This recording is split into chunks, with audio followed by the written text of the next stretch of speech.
The rain washed over the glowing labyrinthine streets of Seoul, slicking the asphalt into a mirror that shattered and reassembled with every passing car. The city never truly slept. It merely pulsed to a slower, heavier rhythm in the dead of night, its rivers of headlights and taillights bleeding together into ribbons of gold and crimson. Towering glass monoliths pierced the low-hanging clouds, reflecting the quiet, cutthroat truths of the metropolis. Ambition, greed, and the secrets buried beneath corporate dynasties. At the absolute center of this concrete empire stood one man, Quan Lee. He was the chief executive officer of the monolithic Lee Group, and the undisputed owner of the largest, most opulent luxury mall in Gangnam. To the thousands who drew a paycheck from his enterprises, he was a deity to be feared. To his rivals, he was an apex predator to be envied. To the women who rotated through the periphery of his high society world, he was an unattainable prize, a man sculpted from privilege and striking sharp lines. The public narrative was simple. Quan Lee had everything: money, absolute power, flawless aesthetics, and a chilling degree of control over his environment. But public narratives are carefully curated illusions. Nobody saw the suffocating loneliness that pooled behind his cold, obsidian eyes. Nobody knew the weight of a life spent in a gilded cage where every gesture was calculated and every smile was transactional. And nobody could have predicted that on one unremarkable, rain-drenched night, a girl named Siyana would step into his orbit and systematically dismantle his world.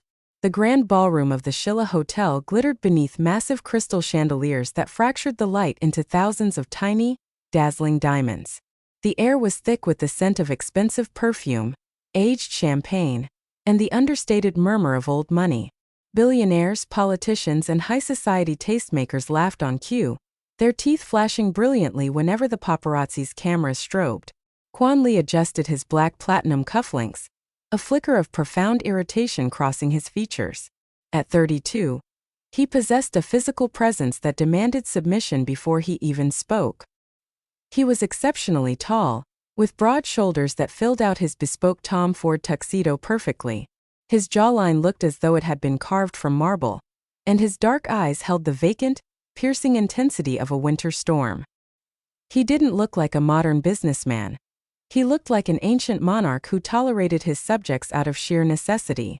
Beside him stood Kim Suji, his wife of 3 years. She was the epitome of Cheongdam-dong elegance, flawless porcelain skin, a diamond necklace that cost more than a suburban home, and a smile that never reached her calculating eyes. She was beautiful, poised, and utterly lethal. As a prominent news anchor tilted a camera toward them, Suji maintained her radiant smile while leaning imperceptibly closer to Quan, her voice a sharp, venomous whisper. "Your mother still treats me like a common outsider, Quan. She had the seating arrangements altered at the main table just to humiliate my father." Quan didn't bother turning his head to look at her. His gaze remained fixed on the middle distance, his expression entirely vacant. "Then stop behaving like one," he replied, his baritone voice smooth, low, and completely devoid of warmth. "If you want my mother's respect, earn it through competence, not complaints." Suji's perfect smile twitched, a micro-expression of pure rage flashing across her face before she smoothly pivoted to face an approaching swarm of reporters. "Seo Quan, a moment please," a reporter from SBS called out, thrusting a microphone forward. "Is it true that Lee Group is finalized to break ground on a second luxury flagship mall in Gangnam next quarter?" "CEO Quan, over here," another shouted. "Market analysts are calling your latest fiscal acquisition an unprecedented triumph. What is the ultimate secret behind your flawless success?" Quan stopped. He looked directly into the camera lens, his presence instantly silencing the immediate crowd.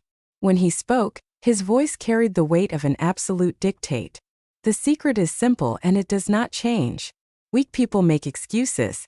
Strong people make results. Lee Group does not waste time on the former." Across the crowded ballroom, leaning against a pillared archway, his 24-year-old sister, Yuna, took a slow sip of her champagne and rolled her eyes. "Listen to him. He talks like a heavily programmed AI," she muttered to the woman beside her. Their mother, Madame Lee, the formidable matriarch of the family dynasty, sighed deeply. her sharp eyes softening with a rare tinge of maternal regret as she watched her son navigate the press like a machine. Your brother stopped smiling the day your father passed, Yuna. He didn't just inherit the company. He buried his humanity to protect it. Nobody noticed Suji watching her husband from the periphery, her hands clenching her designer clutch so tightly her knuckles turned white. Resentment, deep and toxic, was festering. She knew the truth that the public lacked the courage to print. Their high-profile marriage was a hollow, fractured husk, held together solely by stock options and public relations. Across the Han River, far from the blinding flashbulbs of Gangnam, life existed in an entirely different register. Siyana adjusted the slipping straps of 2 heavy grocery bags, her canvas sneakers splashing through the dark puddles of a narrow alleyway in a decaying neighborhood. The streetlights here didn't glow with the pristine neon of the business district. They flickered weakly, humming with old wires and casting long, erratic shadows against peeling brick walls. At 22, Siyana possessed a beauty that was arresting precisely because it was entirely unvarnished. Her skin was a rich, soft brown, glowing even beneath the dismal gray skies. She had large, deeply expressive amber eyes that seemed to absorb everything around her, and a wealth of thick, gentle curls that she had hastily tied back into a loose ponytail. But in a world that traded on vulnerability, her beauty had rarely been a blessing. It was a beacon for predators and a target for envy. She pushed open the rusted iron gate of her family's small, cramped home. Before her foot even crossed the threshold, the violent crescendo of a domestic battlefield slammed into her. You gambled the rent money again, didn't you? Her mother's voice shrieked from the kitchen, cracked with the exhaustion that bordered on madness. A handful of overdue utility notices and red-ink bank statements flew through the air, fluttering to the linoleum floor like dead leaves. Her stepfather, Han, staggered against the dining table, his breath heavy with the sour stench of cheap soju. His eyes were bloodshot, his clothes disheveled. I told you I'm fixing it. The cards were turning. I just need one more play to clear the ledger. Fix it with what? Her mother wept, dropping to her knees to scramble for the papers. We don't even have enough for groceries next week. Siyana stepped quietly into the room, gently placing her bags on the counter, her shoulders dropping. She didn't say a word. She had learned long ago that in this house, silence was the only armor that didn't invite a strike. From the small couch in the corner, her 19-year-old stepsister, Minji, looked up from her phone, a sneer twisting her young face. Oh great. Look who it is. Princess Siyana is back from her shift. Why don't you go solve all our structural poverty with your pretty face, Siyana? Surely there's some rich idiot out there willing to buy you an apartment. Siyana ignored the bite in her sister's words. She walked out the back door into the tiny concrete courtyard, needing to breathe air that didn't taste of stale alcohol and despair. You skipped dinner again, didn't you?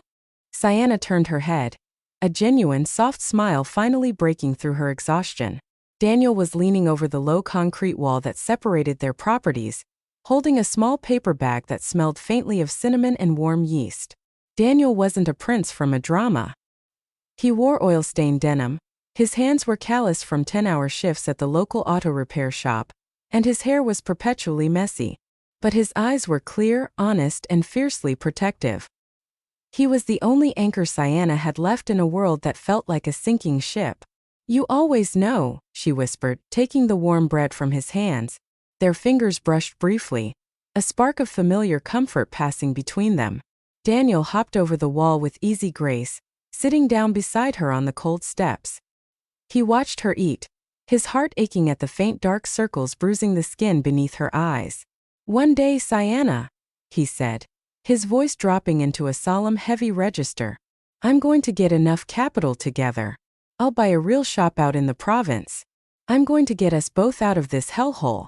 Siyana let out a soft, melancholic laugh, staring at the distant, glowing skyline of the city center. You make it sound so easy, Daniel. For you? I'd tear this city down brick by brick if it meant you could sleep without worrying about tomorrow, he said, staring at her profile with an intensity that made her chest tighten. Siyana looked away, her throat tight. She wanted to believe him. She wanted to trust that love and hard work were enough to save them. But looking at the dark sky, she felt a cold premonition that the city was waiting to swallow them both alive. The following morning, The atmosphere inside the glass and steel monolith of the Lee Group headquarters was suffocatingly tense. The moment Quan Lee's black corporate sedan pulled into the subterranean executive bay, the security detail moved into a synchronized formation. As Quan stepped into the main lobby, his long strides eating up the distance toward the private elevator, rows of executives and administrative staff lined the polished marble walls, bowing precisely at 45 degrees. "Good morning, CEO Quan," they chimed in unison. He didn't look at them. He didn't nod. He moved through them like a phantom through a graveyard, his mind already calculating the day's market fluctuations.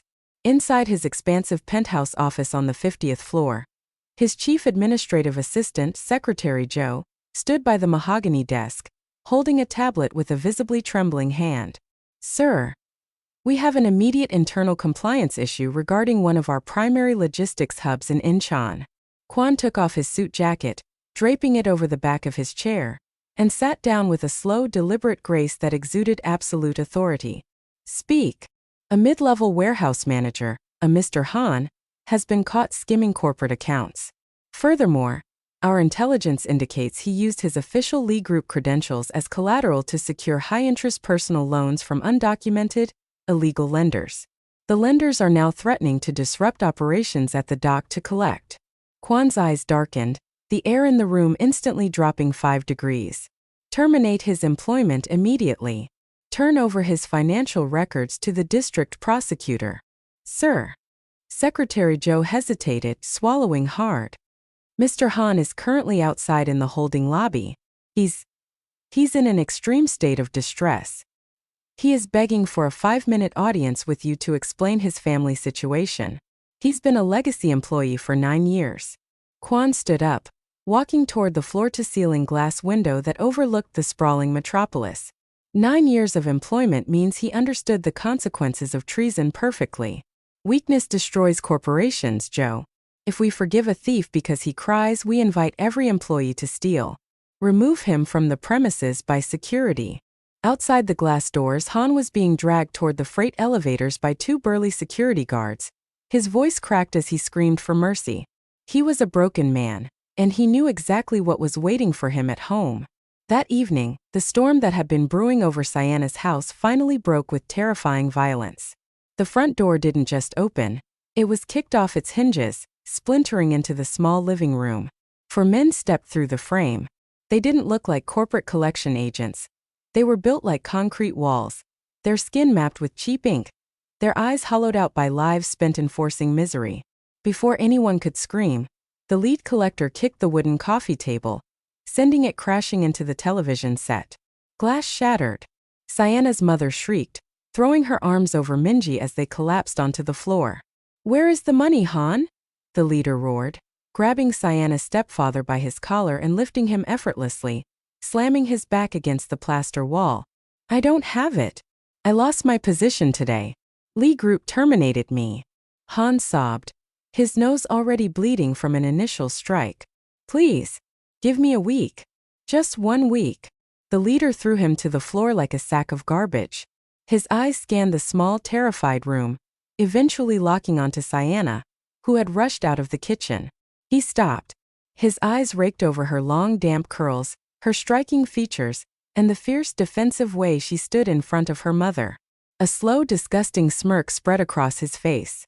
He stepped closer, reaching out a thick, dirty hand to catch Siyana by her wrist. "Well now, look what we have here. Han, you old bastard, you didn't mention you had assets of this caliber. The Lee Group might have fired you, but your daughter's pretty face could command a very high premium in certain Gangnam establishments. Maybe she can settle your ledger tonight. Get your hands off her." Before the collector could twist her arm, a shadow exploded through the broken doorway.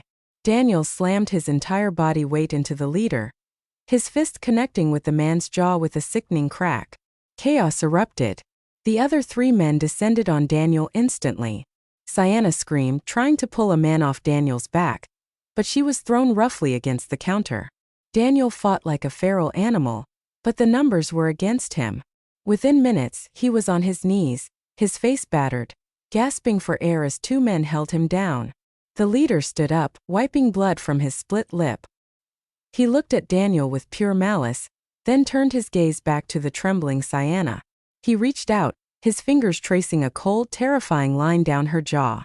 3 days, he whispered, his breath hot against her skin. 3 days or we take her and we break him. Choose wisely, old man. When the heavy footsteps finally faded down the alley, the house was left in ruins. Siyana dropped to her knees beside Daniel, her hands shaking as she pulled his head into her lap, using her apron to stem the blood flowing from his eyebrow. Daniel. Oh God, Daniel, I'm so sorry. Daniel gripped her wrist, his breath ragged. We have to leave. Tonight. Siyana, pack your things. My uncle has a farm in Jeonju. They can't find us there. And leave my mother? My sister. Siyana wept, looking at her stepfather, who was curled into a fetal position on the floor, whispering a single name over and over. There's one person. Han croaked, his voice hollow. There's one person who can invalidate the debt with a single phone call. The man who ordered my termination. Quan Lee. He owns the contract on the Incheon land where these syndicates operate. If he commands them to back down, they vanish. Siyana looked at her stepfather, her eyes wide with a mixture of hope and profound terror. A man like that. Why would he ever look at people like us? The rain was descending in sheets so dense they obscured the neon signs of Gangnam's luxury district. Outside the towering gilded entrance of Lee Mall, the world looked like an impressionist painting of wealth and privilege. Siyana stood just beneath the overhang of the grand glass canopy, shivering violently. She wore her only decent dress, a simple faded navy cotton wrap dress that had belonged to her mother, and her hair was damp, the heavy curls clinging to her neck and shoulders. Every person walking past her wore cashmere, silk, and leather. They looked at her as if she were a stain on the pristine marble floor. Her hands shook so hard she had to lace her fingers together to keep from falling apart. 50 floors above, inside the soundproofed luxury of the penthouse executive suite, the atmosphere was dead silent. Quan Lee sat behind his minimalist slate desk, signing a stack of international acquisition papers with a fountain pen. His movements were rhythmic, precise, and entirely devoid of emotion. The heavy double doors clicked open. Secretary Joe stepped inside, his expression uncharacteristically conflicted. Sir, I apologize for the interruption, but there is an issue downstairs. The daughter of the terminated warehouse manager, Han, has been standing in the main lobby for 4 hours. Security attempted to remove her, but she simply returns to the perimeter. She is requesting 5 minutes of your time. Quan didn't lift his head from the document. I do not negotiate with the families of disgraced employees. Have the municipal police remove her for trespassing. Sir, Joe pressed, his voice dropping an octave. She is not making a scene. She is simply waiting. And the high-profile international clients from the French luxury conglomerate are arriving in 20 minutes. A scene with the police at the front entrance would be suboptimal for the brand image. Quan's pen paused. A thin line formed between his dark brows. He capped the pen slowly, leaning back into his leather chair, his eyes fixed on the door. 5 minutes, Joe. If she is not gone by the time the French delegation arrives, your resignation will be on my desk tomorrow morning. 2 minutes later, the doors opened again. Siyana stepped into the room. The transition from the freezing, chaotic streets to this immense, silent vault of wealth made her breath hitch. The floors were dark, polished stone. The walls were lined with original contemporary art, and the vast floor-to-ceiling windows showed the entire shimmering expanse of Seoul through the dark shroud of rain. But her eyes were immediately drawn to the man behind the desk. Quan Lee didn't look up immediately. He allowed the silence to stretch, a classic psychological tactic designed to break a visitor's resolve. When he finally raised his head, the words he had prepared died in his throat. For the first time in his life, Quan Lee found himself momentarily struck dumb by the sheer, unvarnished impact of a human presence. Siyana was drenched, her cheap dress clinging to her skin, her boots leaving small, pathetic puddles of rainwater on his multi-million-won flooring. She looked utterly exhausted, her shoulders tense with a primal desperation. Yet, she was the most breathtakingly beautiful creature he had ever laid eyes on. Her rich, warm brown skin contrasted sharply with the sterile monochrome palette of his office. Her eyes, large, amber, and swimming with a mixture of terror and fierce dignity, locked onto his with an intensity that felt like an physical blow. "Please," she whispered, her voice trembling but remarkably clear. "My name is Siyana. My family. We need your intervention." Quan recovered his composure instantly, his features hardening back into their customary mask of absolute ice. He leaned back, crossing his legs. "Your stepfather is a corporate embezzler, Miss Han. He used my company's credit line to fund a degenerate gambling addiction. You are in the wrong building." "He made terrible mistakes," she said, taking a step forward, her hands clenching at her sides. "He is a broken man. But the people he borrowed from, they are not corporate entities. They are monsters. They came to our home tonight. They broke everything. They threatened my mother. They threatened to take me to pay the interest. If we lose our home, if you don't help us, my family will die." "Not my problem," Quan said smoothly, his tone cold enough to freeze water. "The world is full of families suffering from the consequences of their own choices. If I intervened in every tragic story in this city, Lee Group would be a charity, not a global conglomerate." Her amber eyes filled with tears, a single drop spilling over her long lashes and tracking down her cheek. Quan felt a sudden bizarre tightening in his chest. He hated tears. Tears were the currency of the weak, the desperate manipulation of people who couldn't control their destinies. He wanted her to leave. He wanted her out of his sight because her presence was creating a strange, uncalibrated vibration in his perfectly ordered universe. "Please," she whispered again, her voice cracking as she took another step toward his desk, her hands extended slightly in a gesture of absolute vulnerability. "I will do anything. I will work for you for the rest of my life. I will sign any contract. Just make them stop." Before Quan could formulate a response, the heavy mahogany doors burst open without a preliminary knock. Kim Suji stepped into the room, draped in an ivory Chanel trench coat, her diamond earrings swinging with the sharpness of her movements. "Quan, this is absurd. I have been calling your personal line for." She stopped dead in her tracks, her eyes fixed onto Siyana instantly. Suji's gaze took in the damp curls, the clinging dress, the raw, undeniable beauty of the girl standing in her husband's private sanctuary. A flash of toxic, primitive jealousy distorted her elegant features. "Who is this?" Suji asked, her voice dropping into a dangerous high society hiss. "Why is a common street girl standing in your executive office looking like a drowned rat?" Quan didn't move a muscle. His voice remained entirely level, completely devoid of any acknowledgement of his wife's anger. "Nobody. A matter of internal compliance."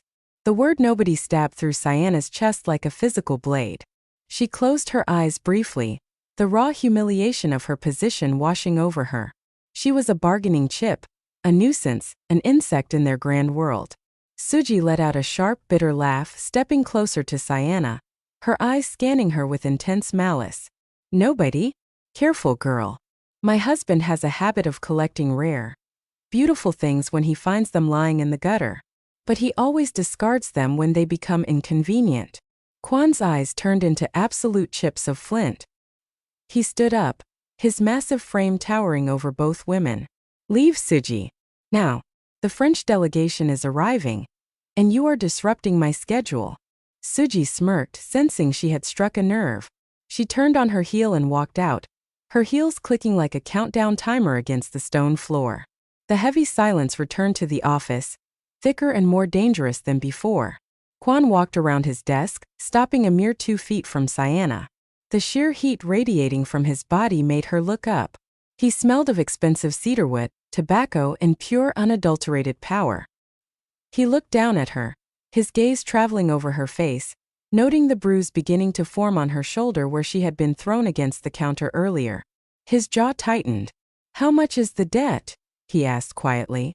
Siyana's amber eyes widened, her breath catching in her throat as she realized the cage had just opened, but she had no idea what lay inside. Within 48 hours, the invisible machinery of the Lee Group had completed its work. The debt collectors who had terrorized Siyana's family simply vanished into the shadows of the underground economy, their contracts purchased and liquidated by an anonymous corporate subsidiary. The broken gate at her home was replaced, the red ink notices ceased to arrive. Her family had survived. But in the world of high finance, every transaction requires a balancing entry. The price for Siyana's salvation was deceptively simple. Quan Lee required her presence. He did not demand her body. He did not banish her to a hidden apartment in the dark corners of the city. Instead, he placed her exactly where everyone could see her, inside the sprawling, hyper-luxurious expanse of Lee Mall in Gangnam. She was given the official title of Special Administrative Assistant to the Executive Office. In practice, she was Quan's shadow. She was required to arrive before him, to manage his personal schedule, to present his morning coffee, and to remain in his peripheral vision until he departed late into the night. The reaction from the established corporate staff was immediate, vicious, and entirely predictable. "Look at her," a senior floor manager whispered by the high-end cosmetic counters, watching Siyana walk past in a simple, corporate-mandated black skirt and silk blouse. "She doesn't even have a college degree from a Sky University. Her stepfather was fired for embezzlement, and suddenly she's sitting in the penthouse suite. It's obvious, isn't it?" Another replied, applying a fresh coat of luxury lipstick. "She used her skin. Someone like her knows exactly how to leverage a pretty face to climb out of the slums. She probably seduced the CEO in his car." Siyana swallowed every insult, every icy stare, and every deliberate scheduling error her colleagues engineered to make her fail. She kept her head down, her movements quiet and precise. She told herself this was a business arrangement. She was paying an impossible debt. But outside the office, the friction was fracturing her personal life. "This isn't right, Siyana. You're selling your soul to a monster," Daniel shouted one night, his voice echoing in the narrow alley outside her gate. He grabbed her by her shoulders, his eyes wild with fear and a deep, aching frustration. He looked older, the bruise over his eye now a faded greenish-yellow. "Quan Lee isn't a savior. He's a predator. Men like him don't give handouts to poor girls without demanding a pound of flesh in return." "He saved my mother, Daniel," Siyana yelled back, her eyes shining with unshed tears as she pulled out of his grip. "Where were we going to get 50 million won in 3 days? From your repair shop? From my convenience store shifts? They were going to kill you, Daniel. They were going to sell me. He gave us our lives back. People like him never help for free," Daniel roared, his voice cracking with a profound sense of helplessness. "What happens when he decides he wants you as payment, Siyana? What do I do then?" Siyana looked away, her heart fracturing at the raw agony in her childhood friend's voice. She couldn't answer him, because deep down in the quietest, darkest corners of her mind, she feared Daniel was entirely right. As the weeks bled into a month, an unscripted shift began to occur within the executive suite. Quan found his focus splintering.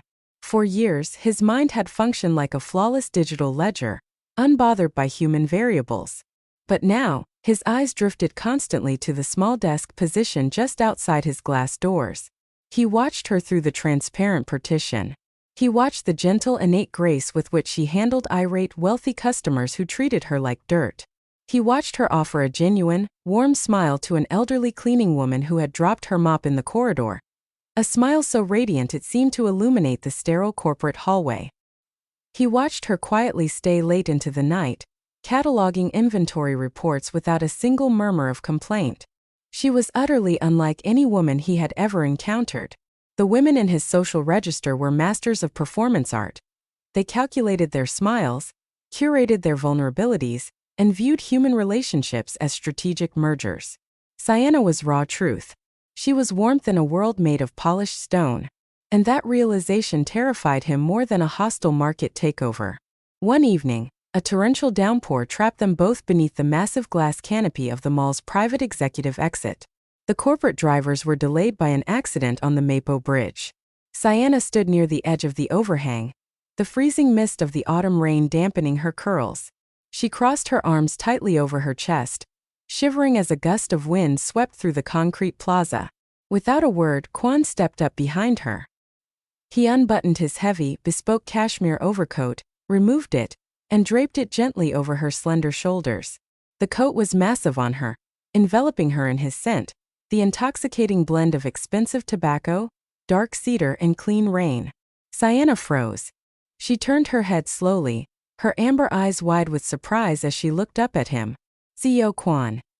You don't have to do this. You'll get sick. Be quiet, he muttered, his voice lower and rougher than she had ever heard it. He didn't look at her. His gaze was fixed on the sheets of rain falling into the street. If my assistant looks like a shivering vagrant in front of my flagship property, it reflects poorly on my brand management. Siyana looked down at the soft fabric enveloping her, a tiny genuine smile tugging at the corners of her lips. Thank you, she whispered. Quan turned his head down, his dark eyes locking onto hers. The space between them felt suddenly microscopic. The ambient roar of the city traffic and the heavy thrum of the rain seemed to recede into absolute silence. For the first time, Siyana didn't see an arrogant corporate deity looking down at her. She saw a man, intensely human, deeply guarded, and staring at her with a hunger that made her pulse skyrocket. The air between them changed, thickening with a dangerous, unspoken electricity. Kim Suji was not a woman who accepted displacement, even in a marriage that existed only on paper. The rumors circulating through the Gangnam elite regarding her husband's beautiful new assistant had reached her ears, and she moved to eliminate the threat with the cold efficiency of a political assassin. She initiated a comprehensive background check on Siyana within hours. The results were pathetic. A ruined family, a stepfather caught in corporate theft, a history of menial labor, and an association with a low-class mechanic. It was the perfect arsenal. On a Thursday afternoon, while Quan was trapped in an emergency board of directors meeting on the upper levels, Suji arrived at the mall's ultra-exclusive luxury VIP boutique. She bypassed the staff, walking directly toward the back office where Siyana was cross-referencing high-end apparel inventory.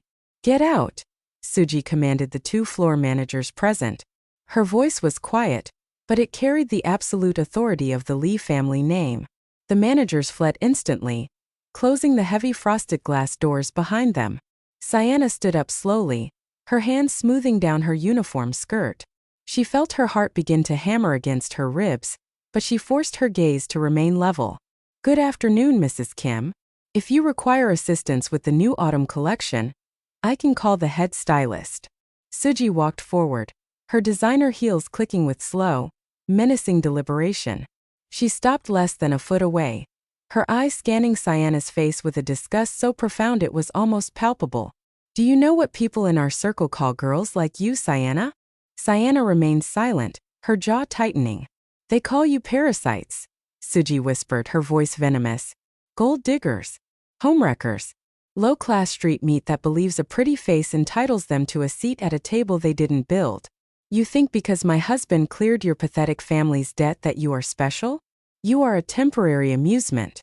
A charity case he uses to feel like a god. Siyana felt the blood rush to her ears, a fierce spark of defiance igniting in her chest. I never asked for any of this, Mrs. Kim. I am here to work. I am here to repay a debt. If you have an issue with my employment, you should discuss it with your husband. Don't you dare speak his name with your filthy mouth. Suji snarled. Before Siyana could react, Suji took a sudden step back. With a shocking calculated velocity, Suji raised her own hand and struck herself across her left cheek. The force of the self-inflicted blow was immense. Her skin turned instantly crimson, and her diamond ring left a thin bleeding scratch near her eye. Siyana gasped, her eyes widening in absolute horror. What are you? At that precise moment, the frosted glass doors swung open. Quan Lee stepped into the boutique, flanked by two security directors. He had cut his board meeting short the moment his personal security detail notified him of his wife's unauthorized arrival in Siyana's sector. Suji collapsed to her knees instantly, her hands covering her face as she let out a loud hysterical sob. Quan!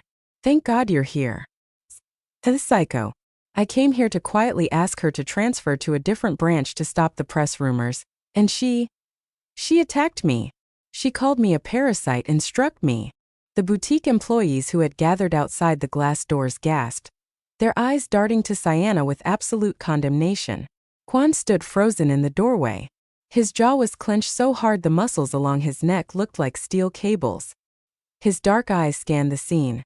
His wife weeping on the floor with a bleeding scratch on her face, and Siyana standing over her, pale, trembling, and paralyzed by the sheer absurdity of the frame job. For several agonizing seconds, Quan said nothing. The silence in the room was suffocating.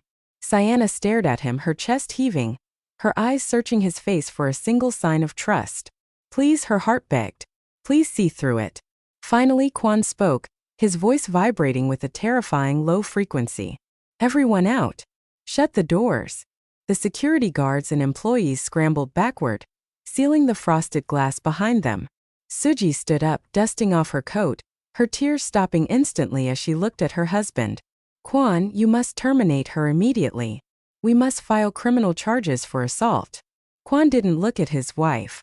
His eyes remained fixed entirely on Siyana, his expression an unreadable frozen mask. Suji, go to the corporate sedan downstairs. Secretary Joe will escort you to the family clinic to document your injuries. Quan. Suji protested, her eyes narrowing.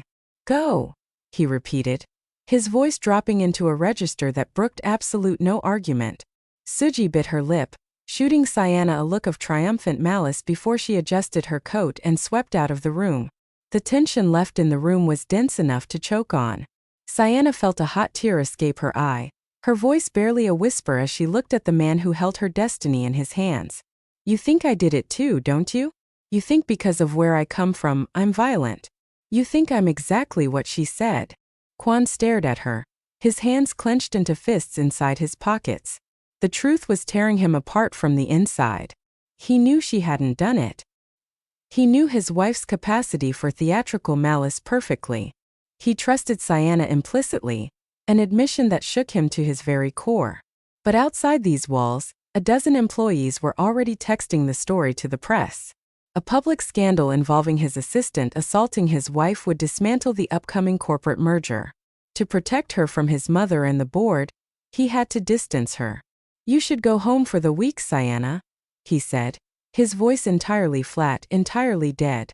Siyana's face fell, her heart shattering into 1,000 jagged pieces.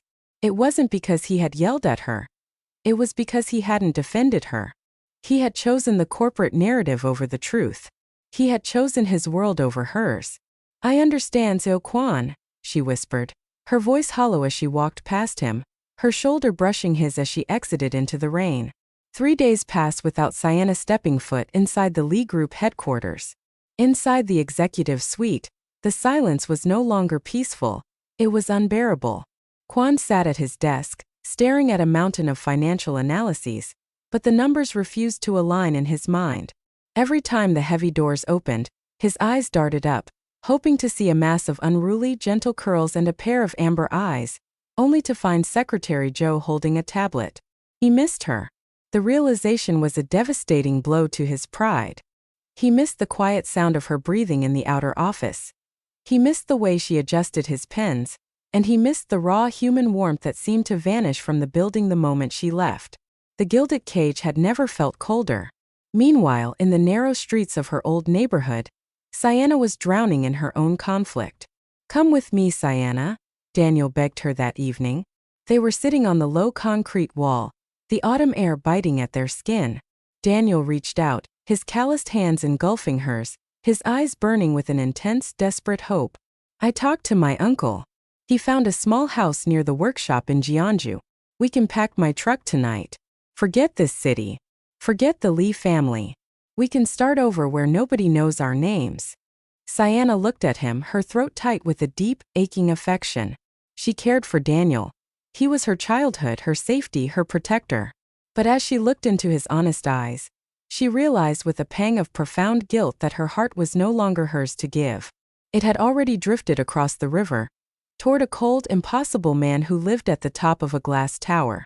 I can't, Daniel, she whispered, her tears falling onto their joined hands. I can't run away from the debt. I can't run away from him. Daniel's expression hardened, his hands dropping from hers as a bitter, devastating understanding filled his eyes. You love him, he croaked, his voice cracking. The monster who fired your father and treats you like a servant. You love him. Before Siyana could answer, a low, powerful engine hummed down the narrow alleyway. The headlights of a massive, pristine black corporate sedan illuminated the cracked asphalt, casting long shadows against the brick walls. The vehicle looked completely surreal, like an alien spacecraft landing in a slum. The rear door opened. Quan Lee stepped out into the damp night air. He wore no suit jacket, only a dark silk shirt with the top buttons undone, his hair slightly disheveled by the wind. He held a large black umbrella in his hand. The entire neighborhood seemed to hold its breath as the billionaire walked down the garbage-strewn alley, stopping right in front of Siyana's rusted gate. Daniel stood up instantly, his fists clenching at his sides, his body stepping in front of Siyana defensively. "What are you doing here? Haven't you broken her enough?" Quan didn't even acknowledge Daniel's presence. His eyes were locked entirely onto Siyana, who had stood up, her breath hitching in her throat. He extended his hand, holding out a leather folder. "You left several vital compliance documents in the inventory office, Assistant Han. The company requires your signature to finalize the quarterly audit." Siyana looked at the folder, then up at his face. The excuse was pathetic. A CEO didn't drive into a slum at midnight to collect a signature from a suspended assistant. "You could have sent Secretary Joe," she said quietly, stepping around Daniel. Quan lowered the umbrella slightly, his dark eyes softening with a raw, naked vulnerability that shook her to her core. "Secretary Joe does not know the way," he whispered, his voice rough. Daniel let out a harsh, defeated laugh. He looked at Siyana, saw the way she was staring at the billionaire, and knew he had already lost. He turned on his heel and walked into the darkness of his own yard, slamming his door behind him. The silence returned, filled only by the soft patter of rain against the umbrella. Siyana stepped closer to Quan, her voice trembling. "Why are you really here, Quan?" It was the first time she had used his name without his title. Quan closed the umbrella, allowing the cool rain to mist over his face. He looked down at her, his customary mask of absolute arrogance completely gone, leaving only a profound ancient loneliness. "Because I do not know how to treat people properly, Siyana," he said, his baritone voice cracking softly. "I have spent 32 years surrounded by monsters who wear smiles and family members who view me as a financial portfolio. I learned that to survive, I had to become a machine." He stepped closer, his hand reaching out, his fingers hovering just an inch from her damp curls, trembling slightly. "But when you are not in my office, the machine stops working. The silence is too loud. I see your warmth, your honesty, and for the first time in my life I want to be human." Siyana's amber eyes filled with tears, her heart expanding with a powerful, overwhelming wave of emotion. She saw through the ice. She saw the little boy who had been forced to bury his humanity to protect an empire. She reached out, her small hands catching his large, trembling fingers, pulling his hand down against her cheek. "You are human, Quan," she whispered. The immense distance between their worlds systematically dissolved beneath the autumn rain. The fragile peace they found in the rain did not last. By the following Monday, the high society tabloids and major media outlets erupted with a coordinated, devastating exposure. Lee Group CEO Quan Lee involved in scandalous affair with disgraced employee's daughter. The headlines were accompanied by high-resolution photographs. Siyana entering his private office, Quan placing his coat over her shoulders at the mall entrance, and his corporate sedan parked in the slums at midnight. The narrative was toxic, painted entirely by public relations firms loyal to the Kim family. Inside the ancestral Lee mansion, the Grand Salon was a battlefield. Madame Lee slammed a stack of newspapers onto the antique mahogany table, her face pale with pure fury. "You are humiliating this dynasty, Quan. The board is panicked.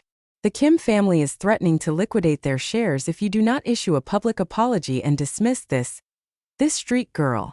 Quan stood by the fireplace, his arms crossed over his chest, his expression completely unbothered by his mother's wrath. "My marriage to Suji ended the day we signed the prenuptial agreement, Mother. It was a corporate merger, not a holy union. I am dissolving it. You cannot divorce her now," Madame Lee roared. "The public backlash will destroy our market capitalization." "Let it," Quan replied coldly, turning his back on her. "I survived my father's death. I will survive a fluctuation in the stock price." Unbeknownst to them, Kim Suji was standing in the shadows of the corridor, having arrived to deliver her terms for a settlement. Overhearing her husband's absolute dismissal of her value, her mind snapped. The fragile veneer of her high society composure shattered, leaving only a chaotic, white-hot rage. Later that evening, the storm over Seoul returned with a vengeance, the wind howling through the concrete canyons of Gangnam. Siyana had stayed late at the mall, helping the remaining floor staff secure the exterior displays against the gale force winds. She stood near the edge of the main plaza, her umbrella turning inside out from a sudden gust. Through the blinding sheets of rain, a pair of high-beam headlights suddenly ignited at the far end of the empty plaza. A luxury sports coupe revved its engine, the sound a low predatory roar that echoed against the glass walls of Lee Mall.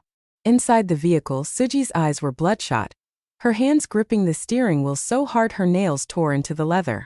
She looked through the windshield, her gaze locking onto Siyana's silhouette beneath the streetlights. "If I cannot have his world," she whispered frantically, "you will not survive to inherit it." She slammed her foot down on the accelerator.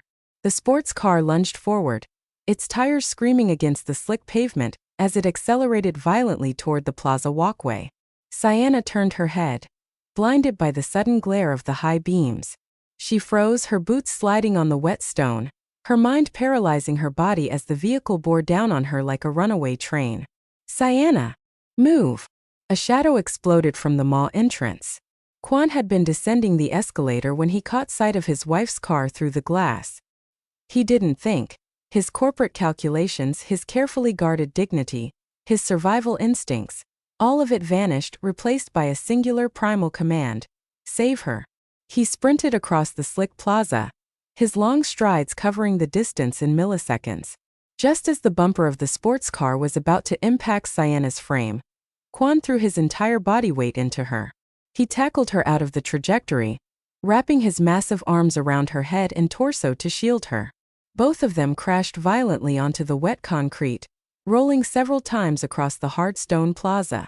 Suji attempted to veer at the last microsecond, realizing she was about to strike her husband.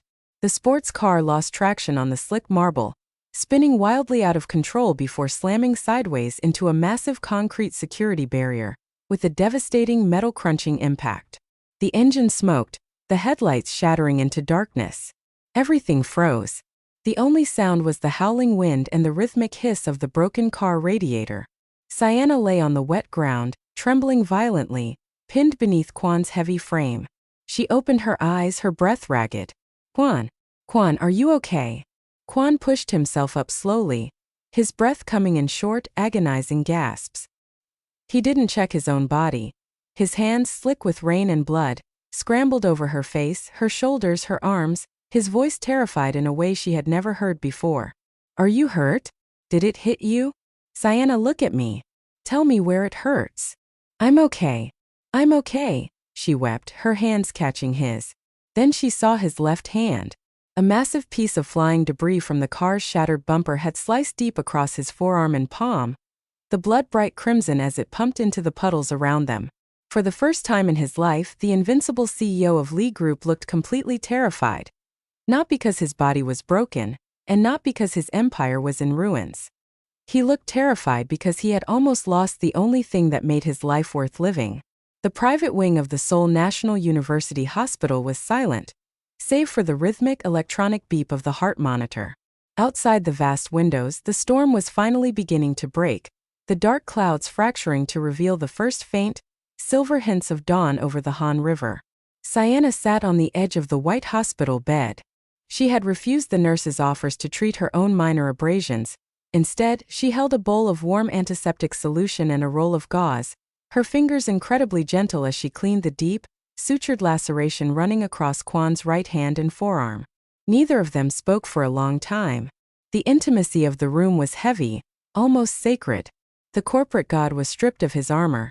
He wore only a simple hospital gown. His broad shoulders looked slightly less tense, his face pale beneath the harsh fluorescent lights.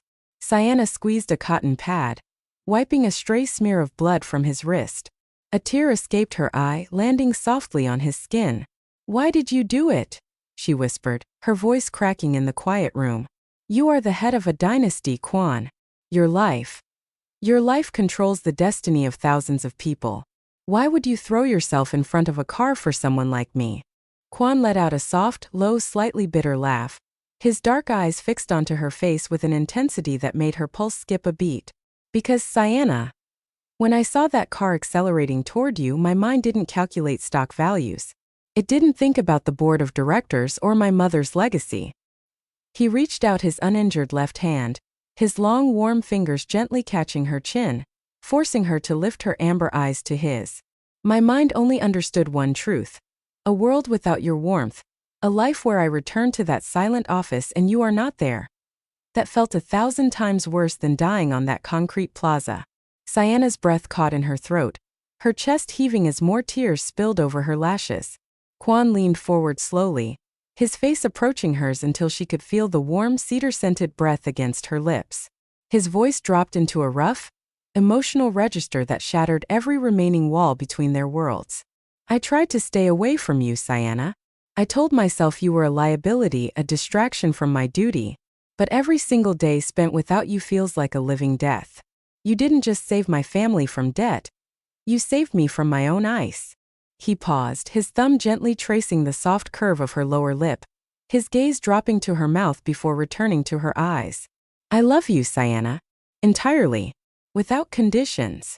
The words, spoken by a man who had never learned how to say them, felt like a seismic shift in her universe. Siyana let out a soft, sobbing gasp, the final remnants of her fear and hesitation evaporating into the morning air. I love you too, Quan, she whispered against his skin. I've loved you since you put your coat over my shoulders in the rain. Quan didn't wait for another word. He closed the remaining distance, his mouth capturing hers in a kiss that was slow, deep, and beautifully tender. It wasn't the calculated gesture of a powerful man taking what he desired. It was the reverence of a starving man touching happiness for the first time in his existence. His uninjured hand moved up to cup the back of her head, his fingers tangling into her thick, damp curls, pulling her body flush against his chest. Siyana leaned into him, her arms wrapping around his neck, her tears tasting of salt and sweet relief as their breaths mingled in the quiet room. Outside the hospital glass, the rain finally ceased, the city lights below them beginning to dim as a new day broke over the metropolis. But inside that small room, for the absolute first time, neither of them felt cold anymore. The divorce proceedings and the subsequent criminal investigation into the Plaza incident consumed the South Korean media landscape for the next 3 months. Kim Soo-ji's legal team attempted to construct a narrative of emotional duress and corporate alienation, but their defense collapsed under the weight of a separate, devastating revelation. While Quan was recovering in the hospital, Madam Lee, utilizing her vast network of legacy intelligence within the financial sector, had uncovered a massive systemic trail of corporate espionage and embezzlement. For over 4 years, Kim Soo-ji, in tandem with her father's failing shipping enterprise, had been systematically draining assets from the Lee Group's auxiliary logistics branches, filtering the capital into offshore shell companies in the Cayman Islands. The marriage had never been a matter of high society pride for Soo-ji. It had been a calculated, long-term corporate raid designed to parasite off the Lee dynasty's wealth. When confronted with the comprehensive financial dossiers inside the private conference room of the Seoul District Prosecutor's office, Soo-ji's elegant composure completely disintegrated. Her hair was disheveled, her expensive coat wrinkled as she glared across the table at Quan, who sat flanked by his legal team, his expression utterly vacant. You think she loves you? Soo-ji screamed, her voice cracking with a manic, bitter desperation as the bailiff stepped forward to cuff her wrists. You think that little street rat sees anything other than your bank account, Quan? Poor girls always fall for billionaires eventually. She's just a cheaper version of me. Quan stood up slowly, buckling his suit jacket. He looked down at his former wife, his eyes holding no anger, only a profound, chilling pity. Perhaps you are right, Soo-ji. Perhaps the world is as cynical as you believe. But there is a fundamental distinction between you and Siyana. He paused, stepping toward the door, his shadow casting a long line across the table. Siyana loved me when I was still a monster. She loved me before I even knew how to love her back. You didn't even know who I was. Soo-ji sank into her chair, a hollow, broken sob escaping her lips as the heavy steel doors closed behind him. The narrative was finalized. The empire had cut out its rot. 6 months later, the Grand Plaza of Lee Mall looked entirely transformed. The sterile, intimidating corporate signage had been replaced by vibrant, contemporary architectural installations made of glass and living green walls. Today, the plaza was hosting the grand opening of the Lee Foundation Logistics Initiative, a massive multi-billion-won corporate endowment designed to provide debt relief, educational scholarships, and employment training for low-income families across the metropolitan area. The entire project had been conceived, designed, and executed by its new Director of Corporate Social Responsibility, Siyana. The employees who had once whispered poison behind her back now stood in disciplined rows, their expressions filled with genuine, profound respect as she navigated the pavilion. She wore a tailored ivory pantsuit that complemented her rich brown skin perfectly, her gentle curls cascading elegantly over her shoulders, her amber eyes bright with purpose. She didn't climb out of her world. She had brought her world into the light. Near the edge of the pavilion, a small moving truck was idling by the curb. Daniel stood by the driver's side door, his duffel bag already in the cabin. He looked cleaner, his face fully healed, a soft, peaceful smile on his face as Siyana walked over to him. "So," Daniel said quietly, leaning against the door frame, "the new director looks very impressive." Siyana laughed softly, stepping forward to throw her arms around his neck, hugging him with an immense lifetime intensity. "Thank you, Daniel. Thank you for protecting me when my entire universe was dark. I wouldn't be standing here without you." Daniel hugged her back, his calloused hands rubbing her back gently before he pulled away, looking over her shoulder toward the mall rooftop where a towering, familiar silhouette was watching them. He smiled, a genuine, unbitter expression. "He better protect you forever, Siyana.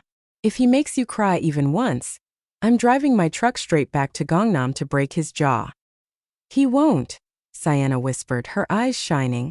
A half hour later, Siyana pushed open the heavy glass doors leading to the mall's private rooftop terrace. The morning sun had fully crested the horizon, bathing the entire sprawling metropolis of Seoul in a warm liquid gold. The city was rushing below them, trains moving over the bridges, millions of people chasing their dreams, their ambitions, their lives.